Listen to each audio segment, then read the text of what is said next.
హిందూ హిందూకైతే ఇంక తన కొడుకునే ఇచ్చి పెళ్లి చేయాలని ఇంక రేఖ అయితే ప్లాన్ చేస్తుంది. ఇంకా హిందూ మీద ఉన్న ఆస్తి పెళ్ళి అయితే కానీ తనకు రాదు అన్నట్టుగా ఇంక ఎవరినో ఎందుకైతే చేయాలి, నా కొడుకు మదన్ ఉన్నాడు కదా వాడినే ఇచ్చి పెళ్లి చేస్తాను, ఆ తర్వాత ఆస్తి మొత్తం నాకు దక్కుతుంది, అప్పుడు ఈ హిందూ ఉంటే ఏంటి లేకపోతే ఏంటి అన్నట్టుగా ఇంకా రేఖ అయితే ప్లాన్ చేసి ఇంకా పంతులు గారిని పిలిపించి చేస్తే ఇంకా ఆ పంతులు గారైతే అసలు ట్విస్ట్ అక్కడ ఇస్తాడు.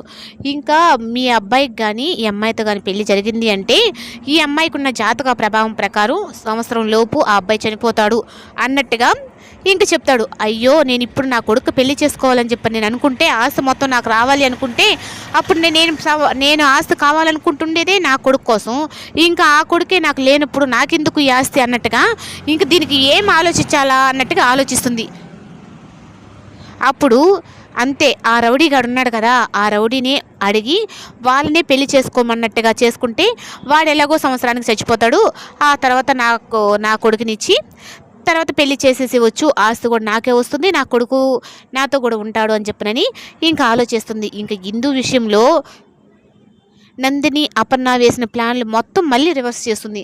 ఇంకా రాజుతోనే రేఖ చేతుల మీదుగానే రాజుతోనే పెళ్లి చేసేటట్టు ఇంకా మళ్ళీ పన్నాగాలు అయితే పొందుతూ ఉంటుంది.